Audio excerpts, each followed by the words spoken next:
Isaías 43, versículo de número 19, versículo de número até o 21. Diz assim a palavra do Senhor: glória a Deus, eis que faço uma coisa nova. Pode falar para o seu irmão: eis que faço uma coisa nova. Agora sairá a luz, porventura não a percebeis? Eis que porei um caminho no deserto e rios no ermo. Os animais do campo me honrarão, os chacais, os avestruzes, porque eu porei águas no deserto e rios no ermo, para dar de beber o meu povo, ao meu eleito, a esse povo que formei para mim, e o meu louvor relatará. Aleluia. Coloca a mão sobre o teu coração e diga: Senhor Jesus, nesta manhã, abre o meu coração, para que eu possa entender qual a boa, perfeita e agradável vontade de Deus para a minha vida, para o nosso ministério, para as nossas vidas, em nome de Jesus. Amém? Essa palavra se refere a uma palavra dita pela boca do profeta Isaías, dita para um tempo vindouro, mas também dita e relatada por aquilo que um povo passou por 40 anos em um caminho pelo deserto. Um povo do qual Deus tinha uma promessa. Amados, desde que nós venhamos entender que somos povo de Deus, pode ter certeza que Deus tem para nós uma promessa. E o profeta estava dizendo pela boca de Deus: eis que eu faço uma coisa nova. A palavra de Deus também diz em outro versículo que quem vive em Cristo Jesus vive em novidade de vida. Mas o profeta estava dizendo de algo específico: eis que faço uma coisa nova. Ele estava falando de um princípio chamado Cristo, de um evangelho chamado Evangelho do Senhor.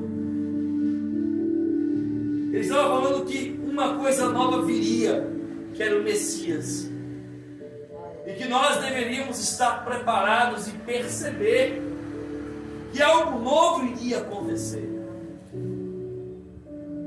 Deus ele está dizendo novamente ao seu povo, neste tempo atual chamado hoje: se prepara, porque uma coisa nova tornará a acontecer.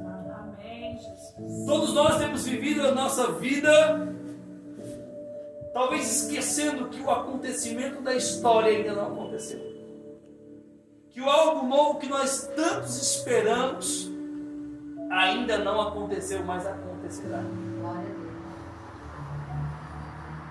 Alguns estão preocupados com a vinda de Cristo, outros não. Outros estão preocupados com o arrebatamento, outros não. Outros estão preocupados com acontecimentos que ainda marcarão a história, como a grande tribulação, o fim dos tempos, o apocalipse. Ei, nada disso é relevante se você não estiver hoje com a sua vida preparada para o Senhor Jesus. Existem teólogos, mestres, entendedores da palavra, ministros, cristãos, que hoje estão batendo de frente, e as igrejas estão se degladiando, porque estão preocupados com os acontecimentos. Eu quero dizer, como profeta do Senhor neste tempo, não esteja preocupado com os acontecimentos bíblicos, mas esteja preocupado com a presença de Yeshua, de Deus na sua vida. E seja preocupado de ter a mente transformada, o coração renovado, o espírito pronto para servir, para estar pronto ao serviço do Senhor, seja qual for o tempo, para o que der e vier. Existem muitas pessoas preocupadas com fatos cronológicos, os fatos cronológicos que são as profecias bíblicas que ainda vão acontecer, ou aquelas que já aconteceram. Elas não vão mudar o quesito na tua vida principal, que se chama salvação. A tua salvação não depende do que vai acontecer, depende do que você determina como estará a tua vida para os acontecimentos futuros. E o profeta Isaías estava dizendo ao povo: este faça uma coisa nova. Não era ele. Era ele falando como profeta para um povo: eis que Jesus fará uma coisa nova. Eis que Deus fará uma coisa nova. Porventura não percebeis? Muitos no meio de uma crise chamada Covid-19, pandemia, variante do coronavírus, estão tão preocupados com os acontecimentos atuais que também estão esquecendo o novo que Deus deseja fazer na sua vida, não só no futuro, mas a partir de agora, em todos os seus dias. Amém, Jesus. Quer viver uma vida diferenciada no Evangelho do Reino, no Evangelho de Cristo. E sabe o que acontece? O profeta faz uma pergunta pela boca de Deus: porventura não percebeis? Eis que faço uma coisa nova, porventura não percebeis? O povo está observando somente o deserto. É aí onde a gente começa a entrar na palavra. O que significa deserto? Dificuldade. O que significa deserto? Sofrimento. O que significa deserto? Tribulações. E eu quero te perguntar, neste atual século, quais são os desertos que vocês estão atravessando em suas vidas? Com quais desertos vocês estão preocupados? Porque assim como o Senhor levantou os seus profetas na antiguidade, Ele também levanta os seus profetas nos dias atuais. A palavra do Senhor diz em Amós capítulo 3, versículo de número 7, que diz que certamente o Senhor Jeová não fará coisa alguma sem antes revelar o seu segredo aos seus servos e profetas. Nada vai acontecer sem a revelação do Senhor. Nada vai acontecer pegando a igreja de surpresa. Só vai ser pego de surpresa os distraídos, os relaxados, os atônitos, os incrédulos. Esses serão pegos de surpresa nos últimos dias. Mas quando nós, igreja do Senhor, estamos atentos para ouvir a voz que sai da boca de Deus, através da palavra e dos seus profetas, pode ter certeza que nós não ficaremos nem envergonhados e nem confundidos. Glória a Deus. Envergonhados e confundidos ficarão aqueles que querem viver a sua própria carne, aqueles que querem viver o mundo, aqueles que querem viver os seus dias atuais. Esses ficarão envergonhados e confundidos. Mas aqueles que verdadeiramente servem ao Senhor, esses não ficarão envergonhados nem. Glória a Deus. E se passarem por dificuldades nos desertos da vida, o Deus de ontem, como diz em Hebreus 13, é o mesmo ontem, hoje e será eternamente. Glória a Deus. O mesmo Deus que livrou o povo do cativeiro da terra do Egito e que deu um caminho no deserto para aqueles israelitas que estavam cativos. Este é o mesmo Deus que traz libertação sobre aqueles que vivem hoje no deserto das suas vidas, nos cativeiros babilônicos das suas mentes, nas prisões espirituais, e eles mesmos querem se colocar. Sabe por quê? Porque estão deixando de crer no Evangelho trino, no Evangelho da salvação, no Evangelho de Cristo. O profeta começa a dizer: colocarei eu um caminho no deserto. Sabe qual é este caminho? Esse caminho se chama Jesus. Porque ele diz: eu sou o caminho, a verdade e a vida. Ninguém vê o Pai se não for por mim. Quando o profeta começa a dizer: colocarei sobre vós um caminho no deserto, eu posso dizer de uma forma profética nos dias atuais que este caminho no deserto é a nossa vida que nós caminhamos hoje. São os desertos, são as sequidões, são as dificuldades dessa vida. Mas nós vivemos esse deserto crendo numa promessa. Qual é a promessa? Jesus. E nesse deserto diz que Ele colocará um caminho. E a Bíblia diz que o caminho também é lá. É lá? Não. O caminho é espaçoso? Não. O caminho é apertado. O caminho é reto.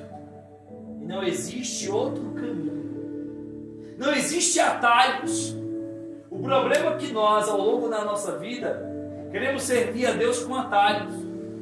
Queremos servir a Deus achando que todos os caminhos levam a Deus. E só existe um caminho, uma verdade, uma vida. E o nome dela é Jesus. Colocarei um caminho no deserto, os rios no ermo. Sabe o que é o ermo? Que a Bíblia diz? O ermo é este caminho, mas é um caminho apertado. É um caminho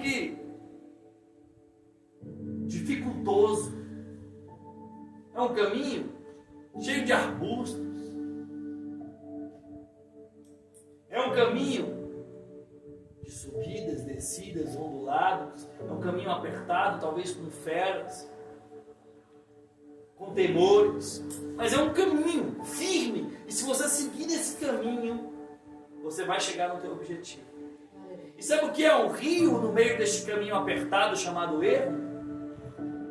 O rio significa provisão, significa livramento, significa que nada vai te faltar, que você vai ter alimento, que você vai ter nutrientes, que você vai ter um combustível puro chamado água limpa, para conseguir chegar aonde você tem que chegar. Aleluia. A palavra de Deus diz que até os animais do campo honrarão o Senhor. Amém, Jesus.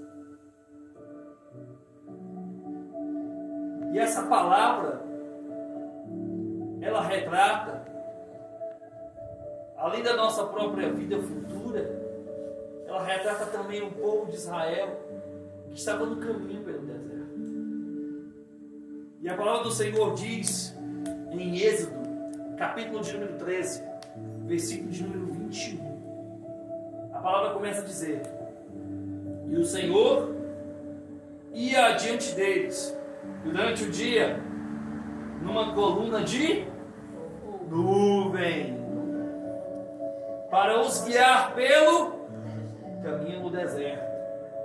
E à noite, quando não havia luz, numa coluna de fogo para os alumiar, a fim de que caminhassem de dia e de noite.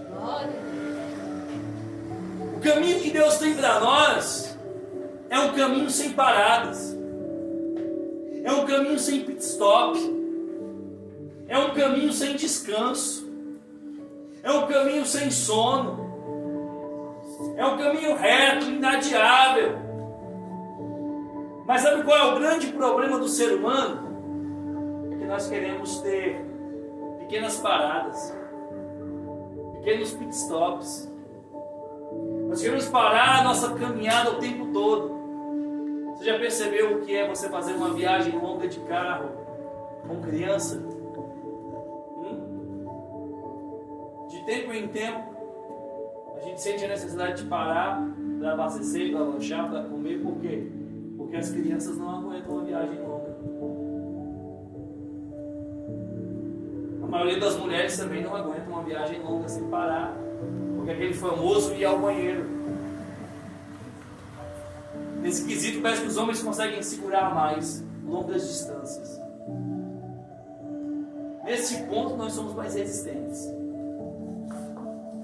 Longas viagens com poucas paradas é com a gente mesmo. Mas na estrada da vida, nos desertos da vida, a palavra é seguir em frente. A palavra é continuar, é perseverar, é não deixar o cansaço te vencer, é não deixar a motivação faltar, é não deixar com que os perigos, os riscos no meio do caminho te façam parar. O caminho à terra prometida é no caminho de 40 dias. 40 dias para o povo de Deus chegar a uma terra que era a promessa de Deus, que mana leite e mel. Uma terra que posteriormente, depois de longos 40 anos, apenas Josué e Caleb conseguiram desfrutar.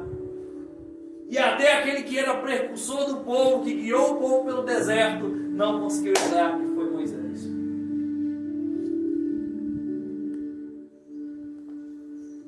Mas a palavra de Deus diz que no caminho do deserto, Deus estava com o povo. Muitos têm caminhado no deserto das suas vidas, achando que Deus não está contigo. Deus só não estará com você se você não quiser caminhar com Ele. Deus só não está com você nos caminhos, nos percursos difíceis da sua vida, quando você deixa Ele para trás. Fala assim, eu vou na frente, Deus, eu não vou te esperar não. Deus, quem conduz aqui sou eu, a minha vida quem sabe sou eu, a dor quem está sentindo sou eu, e é por isso que a gente chora e sofre tanto, porque nos desertos da vida a gente quer atravessar sem a presença do Senhor. Porque a palavra de Deus diz que então durante o dia ia sobre eles uma coluna de nuvem. Para que é a coluna de nuvem? Porque o deserto é um sol o quê? Escaldante. Porque o deserto faz um sol de mais de 50 graus. E é impossível caminhar no deserto desprotegido. Você já viu como é que o povo caminha no deserto? Turbante, todos enrolados com as suas túnicas, cheias de lençóis e panos. Por quê? Porque o sol castiga muito. É melhor suar intensamente do que ter aquele raio penetrando na sua pele. Sim ou não? Sim. Então naquele calor tremendo, Deus era sábio, misericordioso. E Deus não queria que o povo sofresse. E Deus falou, eu vou colocar uma coluna de nuvem que vai tampar esse sol e esse povo vai poder caminhar. Para poder proteger o povo da forte radiação solar. Para refrescar, para elevar a umidade do ar. E principalmente para quê? Para guiar o povo na direção certa. Certas coisas que Deus nos proporciona no caminho é para que a gente não perca o foco, é para que a gente não perca a visão, é para que a gente não se perca no caminho. E à noite, o que Deus fazia com o povo? Deus colocava uma coluna de fogo, por dois motivos. Uma, porque a noite era totalmente ao oposto do que acontecia no dia. À noite o frio era extremo.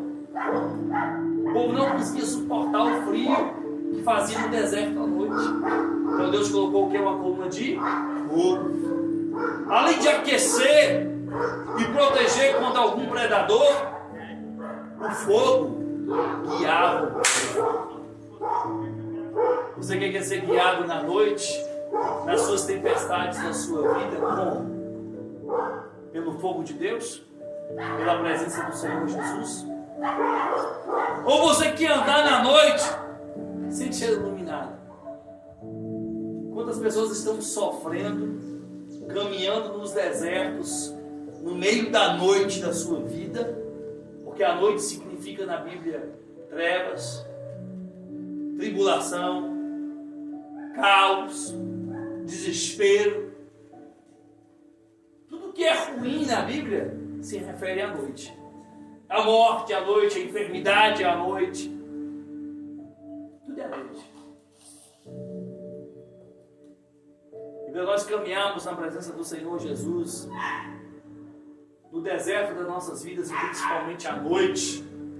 Caminhar no deserto já é ruim. Agora imagine à noite.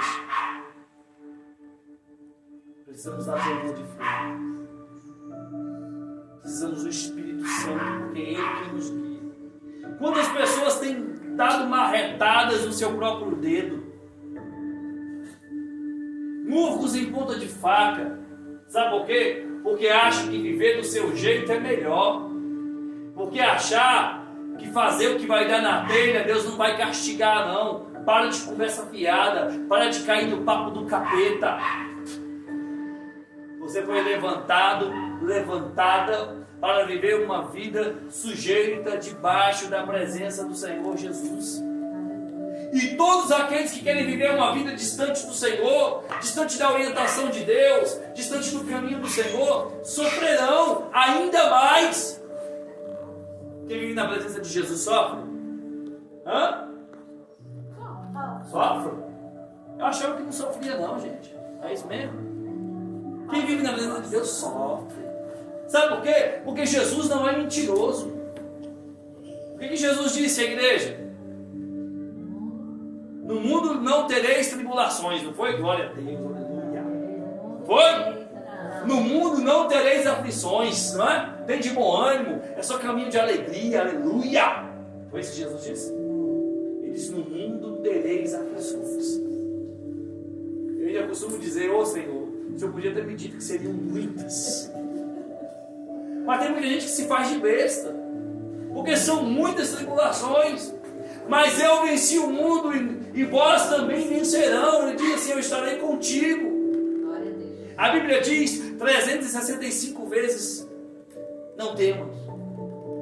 Para que cada dia do ano você possa entender: não temas, eu estou contigo.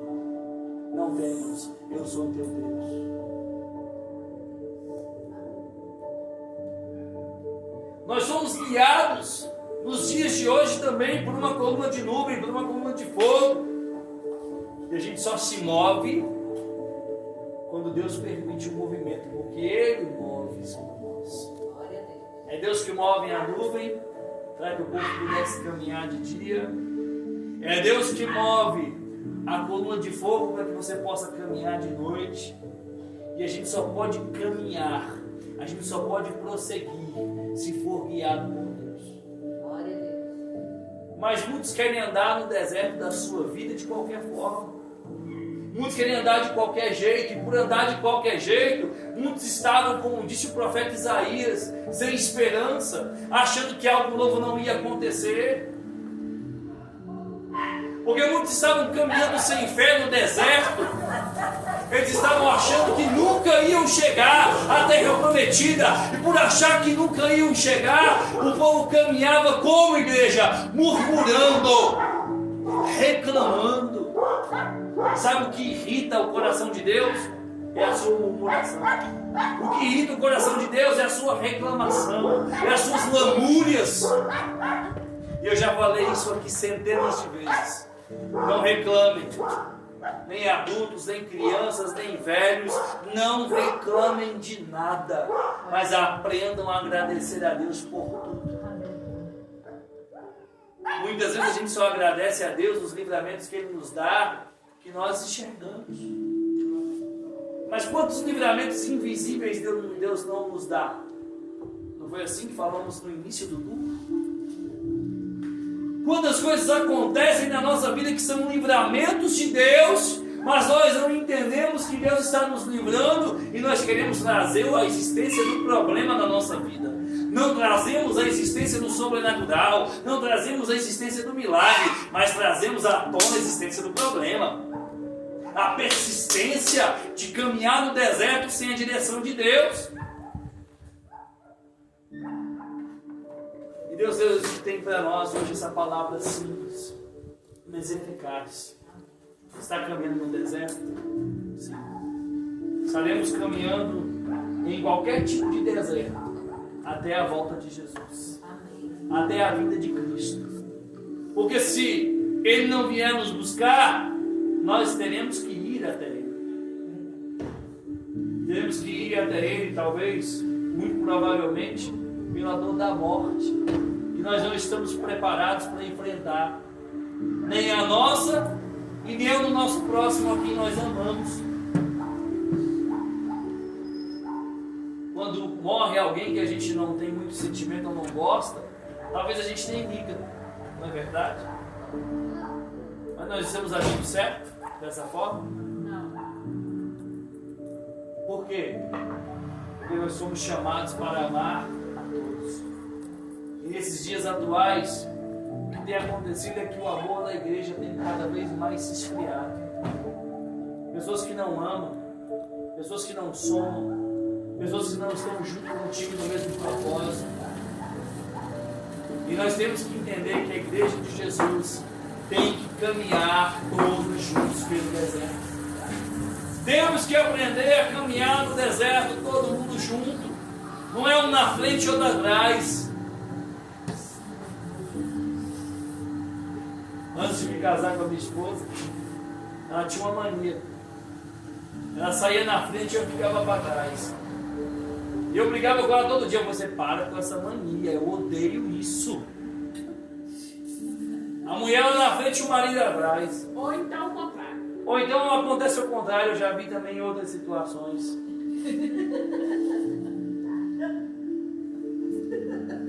Mas se somos uma família, se somos um conjunto, se somos um corpo, temos que andar juntos. Tem como a cabeça andar lá na frente e o calcanhar lá atrás, senão você vai andar assim, ó.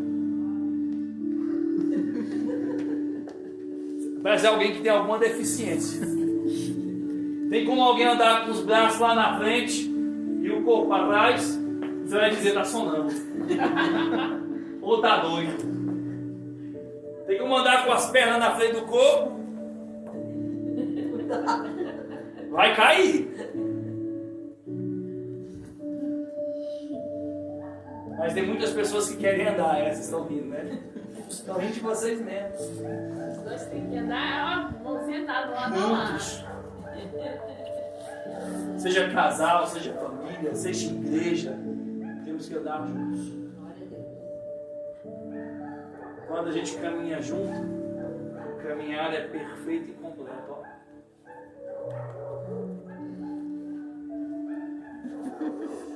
Quando caminha junto,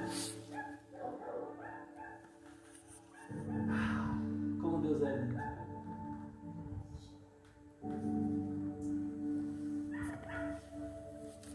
Eu te convidar a fechar os teus olhos nessa manhã. E eu quero que você venha refletir sobre essa palavra. Reflita sobre essa palavra dessa manhã. Você tem sido o povo que Deus chamou para caminhar no deserto? Porque Deus não nos chamou para andar simplesmente em lugares verdejantes, em pastos verdejantes, como diz a promessa do céu, em ruas de ouro, mar de cristal. Mas nessa terra fomos chamados para aprendermos a caminhar no deserto. E o deserto representa as dificuldades da vida.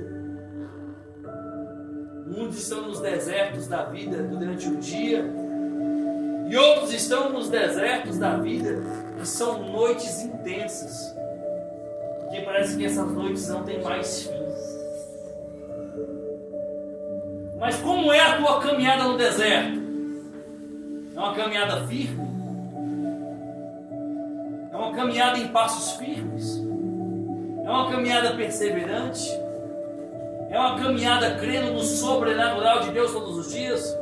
Como Deus mandava o pão como maná do céu, para que o povo pudesse comer e não passar fome, Ele providenciava tudo. O amor de Deus para com o povo desde os tempos primórdios já era excepcional.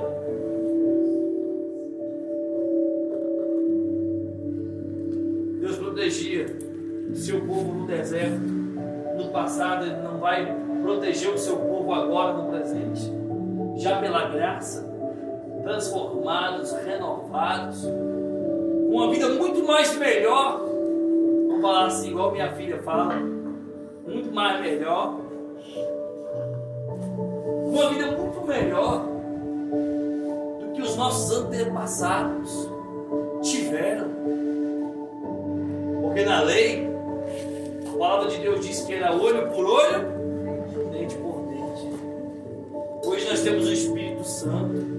Hoje nós estamos na graça e não sabemos viver esta graça que foi pago de graça com alto preço do sangue de Cristo. O povo não sabe viver na graça.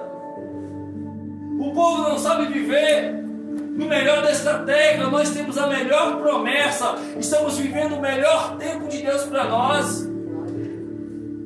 Não estamos sujeitos à escravidão. Nós estamos sendo oprimidos, talvez por um sistema, por um governo, mas a gente tira de letra.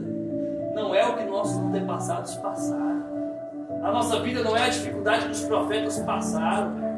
O preço que eles pagaram para servir ao Senhor foram com as suas próprias vidas. Hoje está sendo difícil nós gastarmos a nossa vida, o nosso tempo, por causa do Evangelho. Hoje você quer viver o mundo, você quer viver a sua carne, você quer viver as suas vontades. Se nós fôssemos viver aquela época, nos dias de hoje, a maioria de nós já teríamos sido ceifados. Porque hoje nós somos relaxados, promíscuos, preconceituosos e a nossa fé não move montanhas. E no deserto, nós já teríamos desfalecido.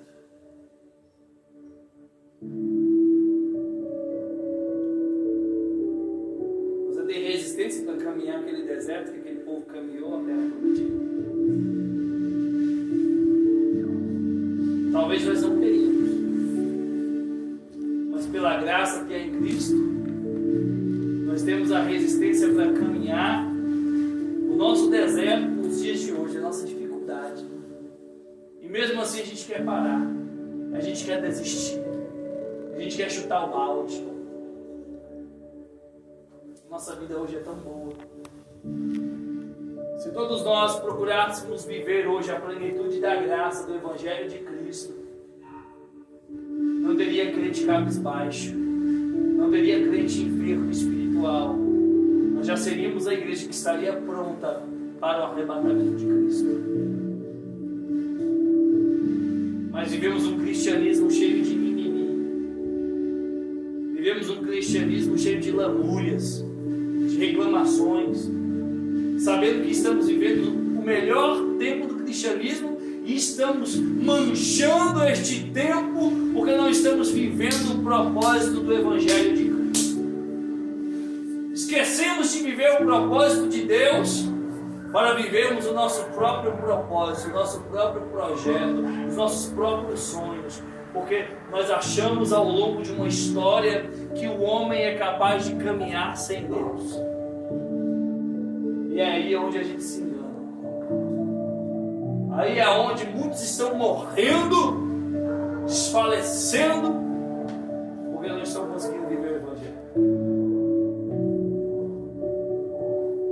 Oh, se pudéssemos viver pelo menos a fé que o povo viveu na época de Cristo. Por que havia muitos milagres?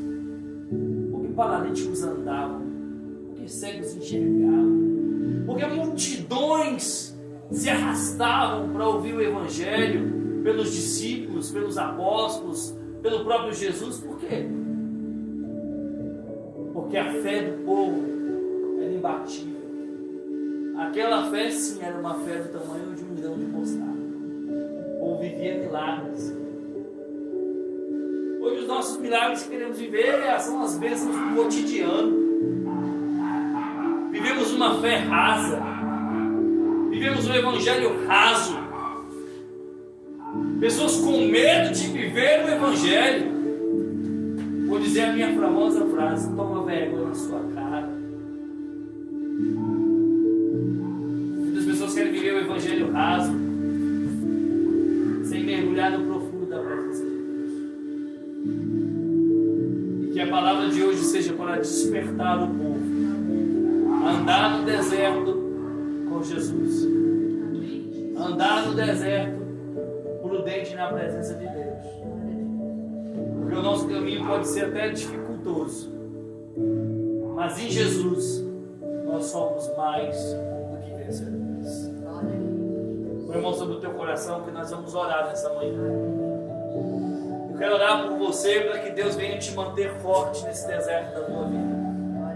Eu quero orar por você para que Deus te mantenha vivo, com a chama acesa, para que Deus te mantenha perseverante na palavra, na comunhão, na graça, e para que você não pare, porque quem foi chamado para andar no deserto, ele não deve parar a sua caminhada, até chegar à terra prometida.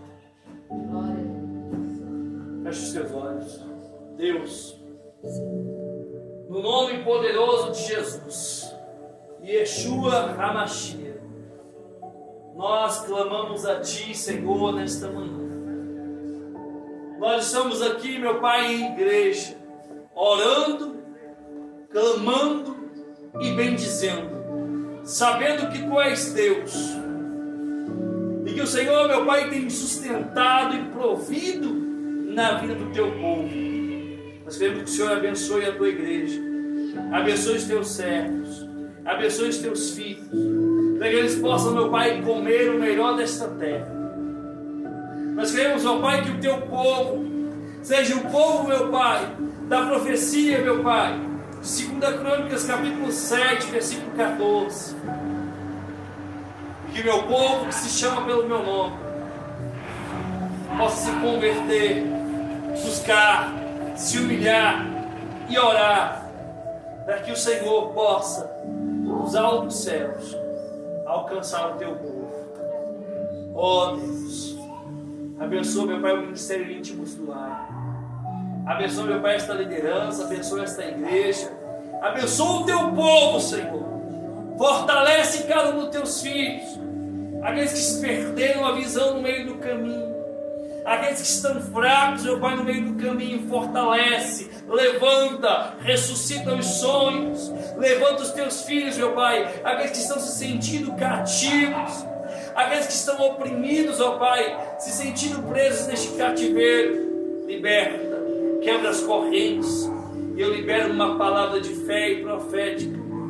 Levanta o Teu povo nesses dias, aumenta a fé do Teu povo nesses dias, que aqueles que não conseguiram se aprofundar na Tua presença, que o Senhor possa dar um despertamento espiritual sobre a vida de cada um, que não haja crentes atrofiados, que não haja crentes, meu Pai, aleijados, cegos, mancos, espiritualmente falando, mas que haja homens e mulheres guerreiros, perseverantes, levantados pela Tua presença, e que possam servir ao Senhor os melhores dias das suas vidas. Eu abençoo e profetizo uma restauração de vidas, em nome do Pai, do Filho e do Espírito Santo de Deus. Recebam a graça do Senhor, em nome de Jesus. Amém? Quem pode aplaudir bem forte?